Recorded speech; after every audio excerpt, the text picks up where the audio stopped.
Good morning everybody.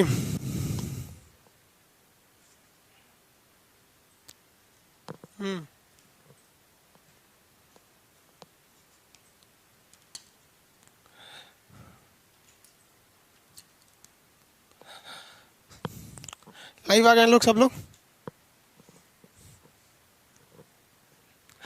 देखिए आज थोड़ा सा लेट इसलिए हो गया कि हमारे यहाँ बारिश बहुत ज़्यादा ज़ोर से हुआ था, तो वाईफाई का कनेक्शन वगैरह सब उखड़ गया। वहाँ पे रात भर बारिश हुई है हमारे यहाँ, बिना मौसम के बारिश आजकल हो जा रहा है, इस वजह से ये क्लास लेट हो गया। बाकी सब चीज़ शेड्यूल पे रहेगा। समझ में आया नहीं कि आ गया आप लोग को?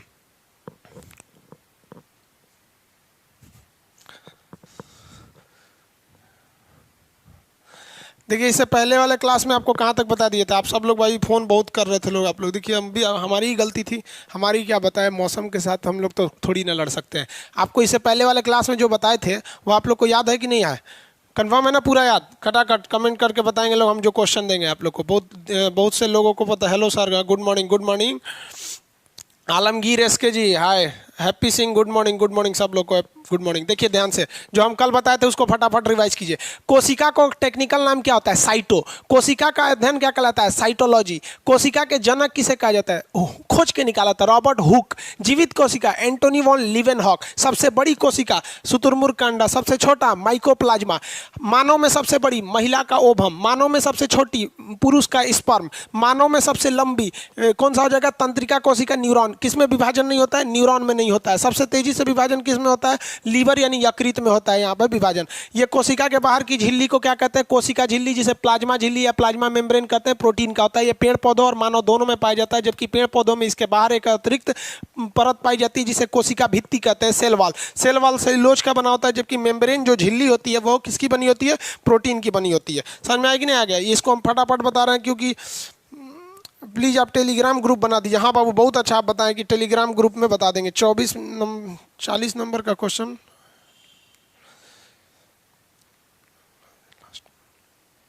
अच्छा चलिए वो ठीक है, सब बता देंगे आपको। हाँ अब आगे थोड़ा स्टार्ट करते हैं, जहाँ कल तक तो बता दिए थे उसको छोड़ के। देखिए ये तो प्लाज्मा झिल्ली किसकी बनी रहेगी? प्रोटीन की बनी रहती है। और ये बाहर वाली कोशिका भित्ति किसकी बनी रहती है? सेल्यूलोज की बनी होती है। ये माइटोकॉन्ड्रिया है, पावर हाउस कहते हैं इसको। खोज किसने किया था? अल्टमैन। इसकी आंतरिक दीवारों को क्रिस्टी कहते हैं। इसमें क्रैप साइकिल चलता है। आंतरिक श्वसन का काम यही करता है। गोल्जी बॉडी का काम बता सकते हैं? ऊर्जा का परिवहन करता है। कैमिलो गोल्जी किए थे। वैक्यूल्स क्या करता है भाई साहब? जल अवशोषण का काम करता है। फटाफट आ जाइएगा भाई, थोड़ा सा लेट हो गया इस बार। वाईफाई का कनेक्शन बारिश की वजह से टूट गया था, बिना वाईफाई का जा नहीं सकता है। सेंट्रोसोम क्या करता है? कोशिका का विभाजन करता है। एक चीज इसमें याद रखेंगे, सेंट्रोसोम जो होता है ना, सेंट्रोसोम, तो ये कोशिका का विभाजन करता है। ज्यादा तेज कर देगा तो कैंसर हो जाएगा, धीमा करेगा तो विभाजन ही नहीं होगा। ये ब्रेन में तो करता ही नहीं है, ये सेंट्रोसोम नहीं होता है। जबकि न्यूरॉन गिलियल सेल में होता है। लीवर में सबसे तेजी से विभाजन करता है। ये वाला एरिया क्या हो गया भाई? ये एंडोप्लाज्मिक रेटिकुलम। आंतरिक कंकाल स्मूथ वाला क्या बनाता है? वसा। और रफ वाला क्या बनाता है? प्रोटीन। ये प्रोटीन क्यों बनाया था? क्योंकि इसमें अंदर राइबोसोम था। यहां तक समझा दिए थे। अब आगे देखते हैं, इससे पहले वाले क्लास को पूरी तरह से समझा दिए थे।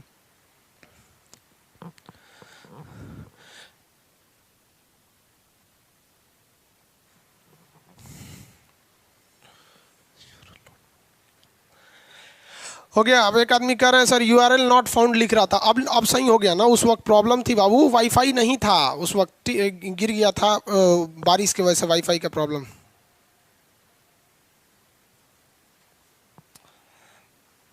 चलिए अब आगे समझिए ध्यान से। राइबोसोम क्या करता है? यहां से आप कंटिन्यू, अब देखिए, आप कमेंट छोड़िए, अब फटाफट यहां ध्यान दीजिए। राइबोसोम हम आपको बताए थे कि राइबोसोम स्वतंत्र रूप से नहीं पाए जाएंगे। इस राइबोसोम मुख्य रूप से कहां पाए जाते हैं? तो राइबोसोम मुख्य रूप से एंडोप्लाज्मिक रेटिकुलम के रफ वाले एरिया में पाए जाते हैं। ये रफ एंडोप्लाज्मिक पे छोटे छोटे पाए जाते हैं ये राइबोसोम। राइबोसोम जो है ना, कोशिका का एक अंग है। ये बहुत ही छोटा अंग है। कोशिका का सबसे छोटा अंग कहेगा तो राइबोसोम। हालांकि इससे भी एक छोटा अंग होता है सीलिया फ्लैजेला, लेकिन वो सब में नहीं पाया जाता है। और राइबोसोम सब में पाया जाता है, इसलिए क्वेश्चन जब भी देता है सबसे छोटा कोशिकांग, तो क्या मार देना है? राइबोसोम मार देना है।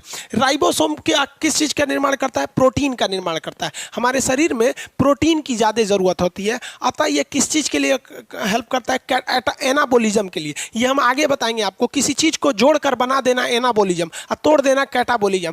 पाचन क्या है? कैटाबोलिज्म में तोड़ते हैं। अब प्रोटीन निर्माण क्या है? एनाबोलिज्म बनाते हैं। तो ये एनाबोलिज्म में मदद करता है। रेलवे एनटीपीसी पिछला बार का क्वेश्चन देखिएगा ना, उसमें में बोलेगा कि इसमें से कौन सा एनाबोलिज्म का काम नहीं करता है। तो आप एनाबोलिज्म और कैटाबोलिज्म समझेंगे तभी तो पता चलेगा होता क्या है। अब इसमें एक चीज़ होता है सेडिमेंटेशन कोफिशिएंट। सेडिमेंटेशन कोफिशिएंट क्या होता है? एक टेस्ट ट्यूब होता है, देखते होंगे उसमें लिक्विड भरा रहता है इस तरह टेस्ट ट्यूब। वैज्ञानिकों ने अलग अलग जीव का, अलग अलग जानवरों का सेल निकाला। सेल तो खुद ही छोटा होता है भाई, आप समझते हैं ना, उसको माइक्रोस्कोप से देख सकते हैं। अब इतना छोटे तो है नहीं, और ये भी उस पे से ये रेलवे का टारगेट बैच है, एकदम बच्चा तो नहीं है। आप लोग आप पढ़े लिखे हैं तो कोशिका के बारे में इतना तो आइडिया लगता होगा ना, छोटा होता है। उसके अंदर से वैज्ञानिकों ने क्या निकाला? राइबोसोम निकाला और एक लिक्विड में डाला। तो देखा ना, कुछ राइबोसोम बड़े भारी थे वो नीचे चले गए, और कुछ राइबोसोम हल्के थे जो ऊपर चले गए। तो सेडिमेंटेशन मतलब होता है अवसाद, यानी बैठ जाना लिक्विड में। तो टेस्ट ट्यूब में जो भारी होके नीचे चले गए उसका वेट भारी था, और जो ऊपर रह गए वो हल्का था। तो इसका एक कोड नाम दिया गया, इसको कहा गया 70, इसको कहा गया एस 70, इसको कहा गया 80। अब ये जो सेडिमेंटेशन कोफिशिएंट को शॉर्टकट में एस, इसको भी शॉर्टकट में एस। तो राइबोसोम कितने टाइप का होता है? 70S और 80S। अब ये दो टाइप के राइबोसोम होते हैं सब, 70S और 80S। लेकिन इतना आराम से थोड़ी क्वेश्चन पूछेगा आपसे, क्वेश्चन आपसे फंसा के पूछेगा। क्या पूछेगा? ध्यान से देखिए, कमेंट पे ज़्यादा ध्यान नहीं देंगे आप लोग, अभी फिलहाल सीधे क्वेश्चन पे जवाब दीजिए। सेडिमेंटेशन को इसमें बढ़िया कौन होता है? तो जेन्युइन बात, आप ही से कहते हैं कि 70 रुपया लीजिएगा कि 80 रुपया लेगा। हम आपसे कहते हैं कहीं पे एक सड़क पे एक जगह 70 रुपया गिरा है, एक जगह 80 रुपया गिरा है, कौन सा उठाइएगा आप लोग? हाँ भाई, हम तो दोनों उठा लेंगे। देखिए, यहाँ पैसा नहीं उठाना है, इसमें दोनों में से एक ठो का वैल्यू देखना है। तो 80S वाला जो होता है ना, 80S वाला थोड़ा सा डेवलप ज़्यादा होता है, जिस वजह से उसको अच्छा माना जाता है। तो 80S वाला थोड़ा सा डेवलप होता है। ये क्या होता है? विकसित होता है, डेवलप विकसित होता है। और वो वाला क्या होता है? अविकसित होता है, अविकसित। ये ज़्यादा डेवलप नहीं होता है, अविकसित। समझ में आ गया कि नहीं? अरे भाई, आप मात्रा देख लीजिएगा, हम मात्रा गलती लिख देते हैं, समझा है कि मात्रा पे ध्यान दें। लेकिन ससुरा एगो दिक्कत हो जाता है ना कि हम लोग अंग्रेजी नहीं पढ़ रहे हैं, हम लोग पढ़ रहे हैं बायोलॉजी। यहाँ हर चीज़ का उल्टा नाम है। जैसे देखिए, इंग्लिश अगर पढ़ते हैं तो कोशिका को इंग्लिश में बोलते हैं सेल, काम खत्म। लेकिन बायोलॉजी में ससुरा उसको साइटो बोला जाता है। तो हम लोग को समस्या ये है ना कि हम लोग को हिंदी भी जानना है, उसका अंग्रेजी भी जानना है, और उसके बाद बायोलॉजिकल नाम भी जानना है। तो हम लोग तो इंग्लिश आराम से कह सकते हैं, विकसित को कहते हैं डेवलप, तो इसे क्या कह सकते हैं? डेवलप। और उसको अनडेवलप कह सकते थे, कह सकते थे कि नहीं? लेकिन ये इंग्लिश थोड़ी पढ़ रहे हैं, यहाँ तो सचुरा हम लोग पढ़ रहे हैं लोग क्या चीज? बायोलॉजी। बायोलॉजी में इसका अलग नाम हो जाता है। इसको डेवलप को हम लोग कहते हैं यूकैरियोटिक। इसे क्या कहते हैं? यूकैरियोटिक। आगे बताएंगे यूकैरियोटिक क्या होता है। और जो नॉन डेवलप है ना, उन्हें कहते हैं प्रोकैरियोटिक। प्रोकैरियोटिक। तो अब बताइए, प्रोकैरियोटिक किसे कहते हैं? जो डेवलप नहीं है। अब इसका एक सिंपल सा आप ध्यान से समझिए, एग्जाम में कैसे मारेंगे। 4 ऑप्शन दे देगा, मुर्गा, भेड़, बकरी, मानव, लड़की। इसमें कौन सा विकसित नहीं है? बगलो ऑप्शन डी मारेगा सब, लड़की विकसित नहीं है। अजब हाल है, काहे नहीं विकसित है वो? देखो भाई, लड़की लोग बुरा नहीं मानिएगा, हम तो खुद आप लोग के फेवर में बोले हैं कि लड़की सब भी विकसित रहती है सब। ध्यान से देखिए, जो चीज आपको अपनी आंखों से नहीं दिखाई दे वो डेवलप नहीं होती है। यानी बायोलॉजिकल, उसका एक टर्म समझिएगा। जो आपकी आंख से दिखाई नहीं देता है, नंगी आंखों से जिसे नहीं देख सकते हैं, बहुत छोटा होता है, उसे हम लोग कहते हैं प्रोकैरियोटिक। समझ में आ गया? और जो दिख जाता है वो यूकैरियोटिक। एक बताइए, कोनो बकलोल से पेड़ नहीं दिखता है, गाछ का अमरूद का पेड़ नहीं दिखेगा, तो अमरूद का पेड़ क्या हो जाएगा? यूकैरियोटिक दिख जाएगा। हम आपको दिख रहे हैं कि नहीं? You you you you you, shortcut में याद रखिएगा, सब लोग दिखाई देते हैं यू यू यू यू। तो यू से यूकैरियोटिक, जितनी विकसित चीज है यूकैरियोटिक, और जो नहीं दिखेगा प्रोकैरियोटिक। क्लास में पढ़ा रहे थे ना, तो क्लास में तो भयानक भीड़ रहता है। तो एक लड़का कह रहा है कि सर, पिछवा वाला लड़का हमको नहीं दिखाई दे रहा है, और आप बोले हैं जो नहीं दिखता है वो प्रोकैरियोटिक है। बकलोल जो नहीं दिख रहा है उसको प्रोकैरियोटिक थोड़े मार देंगे भाई, जो छोटा है उसको मारेंगे। अब आपसे पूछते हैं, अमीबा क्या है? सीधी से भैया प्रोकैरियोटिक है। छोटका छोटका वायरस ये सब क्या होते हैं? सब प्रोकैरियोटिक। जितना छोट छोट है सब ना, सब क्या है? सब प्रोकैरियोटिक है सब। और जितना बड़ बड़ खटमल, अरे भाई खटमल भी दिख जाता है, मच्छर, चींटी, ये सब चीजें जो माइक्रोस्कोप से देखना पड़ जाए वो क्या हो जाते हैं, सब प्रोकैरियोटिक। अब एक बात बताइए, माइक्रोस्कोप से देखना पड़ रहा है यानी उस ससुरा का शरीर इतना छोटा है कि दिख नहीं रहा है, और उसमें आपको हेते चक्का आप डाल देंगे राइबोसोम। हेते चक्का मतलब समझते हैं in Bihari language, if something very large unusual large then it is known as हेते चक्का इन बिहारी लैंग्वेज। समझ में आ गया? तो इतना बड़ा हो जाने पे अब खुद सोचिए ना कि आप स्कूटर में ट्रक का इंजन नहीं ना डाल देंगे, और स्कूटर से बड़ा उसका ट्रक का इंजन हो जाएगा। इसीलिए ऊपर वाला बहुत होशियार था। जितने भी प्रोकैरियोटिक जीव थे, अविकसित थे, उनमें कौन सा डाला 70, और जो हम लोग हैं उनमें क्या डाला 80। एस का मतलब क्या होता है, बैठने का गुणांक, सेडिमेंटेशन कोफिशिएंट कौन ज्यादा बैठेगा, तो जो 80S वाला बैठेगा। राइबोसोम कितने प्रकार का, 2। प्रोटीन फैक्ट्री किसे कहते हैं, राइबोसोम को। राइबोसोम कहां पाया जाता है, इंडोप्लाज्मिक रेटिकुलम के रफ साइड वाले में पाया जाता है। प्रोटीन का निर्माण करना है, किसी चीज को बनाना, कैटाबोलिज्म नहीं, कैटाबोलिज्म मतलब काटाकुटी, काटाकुटी से बनेगा कैटाबोलिज्म, एनाबोलिज्म से बनाना, तो ये एनाबोलिज्म का काम करता है। जो जीव हमें नहीं दिखाई देते हैं नंगी आंखों से, ऐसे जीवों को हम प्रोकैरियोटिक के नाम से जानते हैं। समझ में आ रहा है कि नहीं आ रहा है? और जो हम लोग दिखाई दे देते हैं ये लोग क्या हैं, लोग यूकैरियोटिक, शॉर्टकट में यू यू यू, सब क्या है, सब यूकैरियोटिक। आप सब लोग क्या हैं, यूकैरियोटिक। किसी को कोई दिक्कत नहीं। खटमल, अरे दिखता है भाई यूकैरियोटिक। अमीबा, पैरामीशियम, युगलीना, ये जब छोटका छोटका है सर, नीलहरी सवाल, ये सब यूकैरियोटिक, प्रोकैरियोटिक में मार देंगे। तो ये राइबोसोम समझ में आ गया आप लोग को। आगे समझते हैं हम लोग न्यूक्लियस के बारे में। न्यूक्लियस को हिंदी में क्या कहते हैं, केंद्रक कहते हैं। न्यूक्लियस को हिंदी में केंद्रक। अब पूरी सेल में, पूरा जो सेल है ना, इसके बीच में कोई ना कोई एक तो आदमी चाहिए जो कंट्रोल करके रखे, सबको कंट्रोल करे। यहाँ पे माइटोकॉन्ड्रिया है, यहाँ पे क्या है, दुनिया भर के चीज़ होते हैं सब। यहाँ पे मान लीजिए यहाँ राइबोसोम है, यहाँ एंडोप्लाज्मिक रेटिकुलम है, यहाँ पर आपका सेंट्रोसोम है, यहाँ पे आप कुछ और ले लीजिए, गोल्जी बॉडी है। इस सबको कंट्रोल करने के लिए एक आदमी की जरूरत होती है। इस कंट्रोलर को हम क्या कहते हैं, controller of cell is known as nucleus. Question कहेगा रेलवे ग्रुप डी का, सुनिए, कोशिका का ब्रेन, बुद्धि किसे कहते हैं, न्यूक्लियस को कहते हैं। यही बताता है, रे माइटोकॉन्ड्रिया तोरा ऊर्जा बनाना है, नहीं तो छोड़ देगा तो बकलोला प्रोटीन बनाने लगेगा। इसको कहता है राइबोसोम, प्रोटीन बनाओ, तुमको कुछ नहीं कहता है। इधर सेंट्रोसोम को क्या कहते हैं, बकलोला कोशिका विभाजन कर। अब इसका काम है कोशिका विभाजन करना, यानी दूसरे के निर्माण करना, लेकिन बताएगा कौन, बताता है न्यूक्लियस। ब्रेन ऑफ न्यूक्लियस या कंट्रोलर ऑफ न्यूक्लियस या controller of cell nucleus. Power house mitochondria, protein factory ribosome, brain nucleus. Nucleus की खोज किसने किया था, रॉबर्ट ब्राउन। न्यूक्लियस की खोज किसने किया था, रॉबर्ट ब्राउन। अब इसको याद कैसे रखेंगे, भुला जाता है ससुरा। रॉबर्ट हुक की रॉबर्ट ब्राउन। देखिए, हुक मतलब होता है नोकने, खोदने वाला कोनो चीज। तो कोशिका को खोदिए के ना निकालिएगा, तो खोद के निकालने वाला यानी खोज करता, तो रॉबर्ट हुक। कैसे कोशिका का खोज कैसे करिएगा, खोद के निकालिएगा, हुक से हो गया। अब ब्राउन कैसे याद रखिएगा, देखिए, न्यूक्लियस का मतलब होता है केंद्र। आम खाएं, आम, आम में गुठली होता है, अठुली जिसको बोलते हैं, आम में गुठली या अठुली होता है। गुठलिया को खोलिएगा ना तो ब्राउन कलर का रहता है। तो गुठली भी आम का केंद्रक ही तो है। न्यूक्लियस ऑफ मैंगो इन्होंने फोड़ के ओके अंदर से रगड़ के उसमें नीम का पत्ती डाल के पिपीड़ी बजाता था, गुठलिया का, अठुली जिसको बोलते हैं लोग। तो गुठली किस रंग का होता है, ब्राउन कलर का होता है।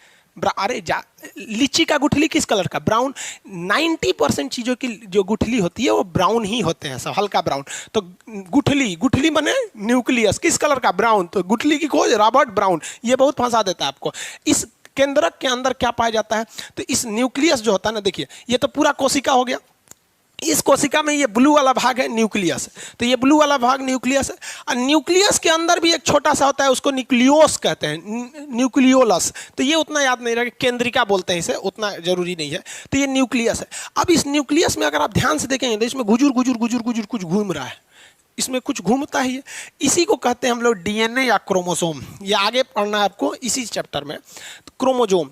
अब एक बात पूछिए कि इसमें एक चीज़ पूछ देता है, क्या पाया जाता है, किस चीज़ का बना होता है, तो 80% प्रोटीन पाया जाता है। देखिए, हमारे शरीर में जब भी पूछेगा कि क्या चीज़ पाए जाते हैं, तो दो ही चीज़ उसमें ध्यान दीजिएगा, प्रोटीन ज़्यादा होता है और जल ज़्यादा होता है।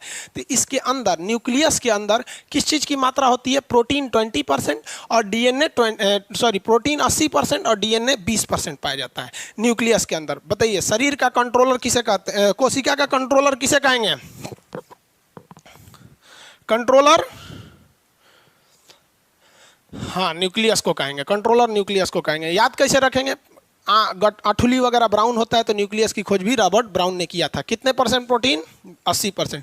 ये एक अलग ही चैप्टर है आपका, इसमें पूरा डिटेल से बताएंगे डीएनए क्या है, आरएनए क्या है, डीएनए फिंगरप्रिंटिंग क्या है, कैसे फोरेंसिक जांच में पकड़ा जाते हैं कोई भी आदमी। ये न्यूक्लियस हो गया। आगे बढ़े, अब लाइसोसोम समझिए, ये बहुत इंपॉर्टेंट है लाइसोसोम। किसी को कोई दिक्कत नहीं होना चाहिए लाइसोसोम। हाँ, एक चीज़ और याद रखिएगा, आज 1 बजे आप लोग मैप का एडमिशन ले सकते हैं। लोग जो ऑलरेडी पढ़ रहे हैं ऐप पर, ये हम आपको बताए हैं 1 बजे से लेकर 2 बजे के बीच में एडमिशन होगा 150 में, उसके बाद ये हो जाएगा 200, उसके बाद हो जाएगा 300, उसके बाद हो जाएगा 400। ठीक है, आप ये नहीं बोलिएगा सर आप हमको बताए नहीं। 1 बजे से 2 बजे के बीच में 150 में हो जाएगा। इतना बाबू सर्वर कॉस्ट भी नहीं आता है, सर्वर कॉस्ट ले लेता है 150 रुपये। समझ में आ गया? जितना घंटा आप क्लास करते हैं ना, उतना घंटा सर्वर कॉस्ट लगता है हमको, उसके हिसाब से। इसलिए आपको भी थोड़ा सा ध्यान से रखिएगा, इसलिए हम आपको बता दिए। अब लाइसोसोम के बारे में समझते हैं। आज क्लास बहुत लेट हो गया है, इस वजह से गलती तो सर्वर उसमें वाईफाई में हो गई थी, इसलिए आज थोड़ा सा कम ही पढ़ पाएंगे। लाइसोसोम की खोज डी डूबे ने किया था। लाइसोसोम की खोज किसने किया? डी डूबे ने। किसने किया? डी डूबे। याद रखेंगे, ये कई बार पूछा हुआ है डी डूबे। अब इसमें कंसेप्ट क्या है डी डूबे में, ये नाम ही ना याद रखना पड़ेगा आपको। लाइसोसोम करता क्या है? तो लाइसोसोम एक थैली के समान संरचना होती है, इसी लाई का ब्लाइडर जिसे बोलते हैं, थैली के समान संरचना होती है। ठीक है, आप इसको देखिए ना, ये थैली के समान संरचना है। ये एक तरह का गोला होता है थैली के समान, और इसके अंदर क्या भरा होता है? Hydrolytic enzyme. आपके पीडीएफ में लिखा हुआ है ये हाइड्रोलाइटिक एंजाइम। हाइड्रोलाइटिक एंजाइम देखिए, हमारे पेट में हाइड्रोक्लोरिक एसिड होता है ना, तो उसी तरह कोशिका के अंदर देखिए, ये ध्यान से देखिए, ये कोशिका, ये माइटोकॉन्ड्रिया है, ये मान लीजिए सेंट्रोसोम है, एंडोप्लाज्मिक रेटिकुलम है, इसी के बगल में रहेगा राइबोसोम, यहाँ रहेगा न्यूक्लियस, यहाँ रहेगा गोल्जी बॉडी। अब ये इसमें बीच में है लाइसोसोम, इसको दूसरे कलर से कर देते हैं, ये है लाइसोसोम। ऐसे साइड में मान लीजिए लाइसोसोम। ये लाइसोसोम में क्या भरा हुआ है? देखिए, ये क्या है? ये हाइड्रोलाइटिक एंजाइम है। ये एंजाइम क्या करता है? पाचन का काम करता है। तो आप कहेंगे खानवा हम पेट में खाते हैं, इसी तरह कोशिका में पाचन कौन सी होता है? समझिए पाचन क्या काम करता है। ये बहुत खचरा है लाइसोसोम। लाइसोसोम कहता है कि सब लोग बढ़िया से काम करो, नहीं तो बर्बाद कर देंगे हम। लाइसोसोम ऐसे घूमते रहता है, कहता है माइटोकॉन्ड्रिया चाचा, ए चाचा, समझ में आया? अब चाचा सुन के आप लोग को दूसरा चाचा याद आ रहे होंगे, लो मिर्जापुर वाला, ध्यान से समझिए। तो ये लाइसोसोम वाला जो चाचा जी हैं, ये माइटोकॉन्ड्रिया से, तो कहता है चाचा आप ऊर्जा बनाइए, नहीं तो बर्बाद कर देंगे। इनसे कहता है गाजी बॉडी उधर ले जाइए, और न्यूक्लियस को कहता है रे तो देर नौटंकी मत कर। राइबोसोम को कहेगा प्रोटीन बनाओ रे, तो सबको मॉनिटर करते रह रहे, जल्दी बनाओ जल्दी बनाओ जल्दी बनाओ, सब खटाखट बनाओ।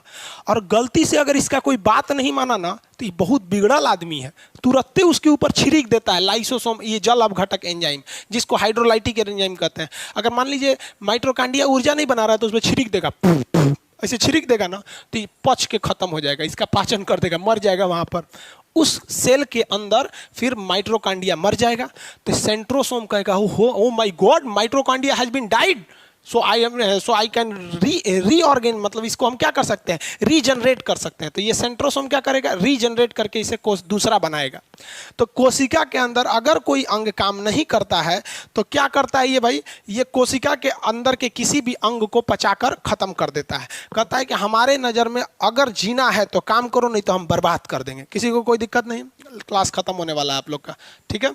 क्योंकि टाइमिंग के हिसाब से लाइव अपने से कट जाएगा, हम लेट आएंगे उससे, मतलब वो कंप्यूटर है ना, मशीन है, अपने से काट देगा, इसलिए घबराएंगे लोग नहीं, कट जाएगा तो फिर यहीं से चालू करेंगे। देखिए, तो कोई भी अंग काम नहीं करेगा तो क्या करेगा? लाइसोसोम उसे मार देता है। एक बात कीजिए, मान लीजिए माइटोकॉन्ड्रिया काम नहीं किया, ये भी काम नहीं किया, ये भी काम नहीं, सब पगला गया, सब स्ट्राइक पे आ गया, सब हमारी मांगे पूरी करो, हम नहीं करेंगे, ना हम प्रोटीन बनाएंगे, ना ऊर्जा बनाएंगे, ना परिवहन करेंगे, कुछ नहीं करेंगे। तो लाइसोसोम कहेगा अरे मेरे आगे बगावत, हमारे आगे बगावत नहीं चलेगी। ये जो लाइसोसोम है ना, खुद को फाड़ लेता है, और जैसे फाड़ेगा ना, सब में लेभरा जाएगा। क्या चीज़ लेभरा जाएगा? हाइड्रोक्लोरिक एसिड लेभरा जाएगा। तो लाइसोसोम के फटने के कारण लाइसोसोम के अंदर उपस्थित जल अपघटक एंजाइम यानी हाइड्रोलाइटिक एंजाइम पूरी कोशिका माने पूरे शरीर के नहीं, जिस कोशिका में फटा है उस कोशिका के अंदर पूरी तरह से लेभरा जाता है। लेभराने का मतलब मिक्स हो जाना, और ये हाइड्रोलाइटिक एंजाइम इसे पूरी तरह से मार। कभी कभी आत्महत्या का कारण मानते हुए आत्महत्या की थैली सुसाइड बैग के नाम से जानते हैं, या फिर इसी को हम लोग कोशिका के अंदर का परमाणु बम कहते हैं। वहाँ की कोशिका मर जाती है। अब वहाँ की कोशिका मर गई तो बगल की कोशिका धीरे धीरे कोशिका विभाजन करके उसका जगह लेगी, उसे बनाएगी। तो कोशिका की आत्महत्या की थैली किसे कहते हैं? आत्महत्या की थैली लाइसोसोम को कहेंगे। किसी को कोई दिक्कत नहीं है। आत्महत्या की थैली किसे कहा जाता है? लाइसोसोम को। अब एक चीज ध्यान से समझिए, कभी कभी क्या होता है ना, यहाँ लाइसोसोम है, यहाँ माइटोकॉन्ड्रिया है, यहाँ अलग अलग अंग है, सब न्यूक्लियस। कभी कभी लाइसोसोम में मर जाता है। जैसे कभी दरवाजा में आपका हाथ चपा जाएगा ना तो लाइसोसोम में मर जाएगा, कहते जो हम ही मर गए, ये सब भी मर जाएंगे सब। तो इन सब को गलाएगा कौन? कोई नहीं गला पाएगा। तो लाइसोसोम जैसे मर जाता है तो वहाँ पे वो सफाई नहीं कर पाता, इसलिए वहाँ काला दाग हो जाता है। किसी को एक बांस उमच के थुथुरे पे मार दीजिएगा ना तो फिर वहाँ पर वो लाइसोसोम भी मर गया तो फिर वहाँ काला हो जाता है, तो वो जल्दी ठीक नहीं होता है। तो इसके बगल की कोशिका का लाइसोसोम देखता है तो कहता है ससुरा ये मर गया है सब, तो तनी तनी से फुचुर फुचुर फेंक देता है। तो धीरे धीरे ये 6-7 दिन में आपका काला वहाँ पर खत्म हो जाता है। समझ में आ गया आप लोग को? किसी को कोई दिक्कत नहीं? अब आप लोग आज के लिए इतना ही रखेंगे क्योंकि अब टाइमिंग हो गया, कट जाएगा अपने से। 1 से 2 के बीच आप एडमिशन ले लेंगे, उसके बाद एडमिशन नहीं होगा, लेट हो जाएगा फिर।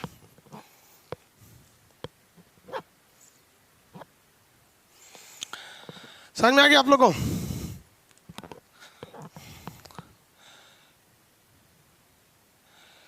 पॉलिटी का बैच चलेगा बाबू। वीडियो क्वालिटी का आपको बताया ना, थोड़ा सा टाइम लग जाएगा 1 हफ्ते तक।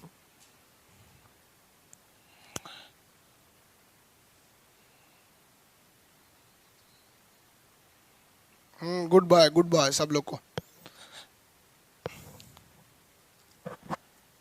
शाम में क्लास अभी फिजिक्स का नहीं होगा, शाम में फिजिक्स का क्लास अब अगले सप्ताह से होगा। आप घबराते क्यों हैं? आपको क्या लगता है दिसंबर में आप पूरा एग्जाम ले लेगा?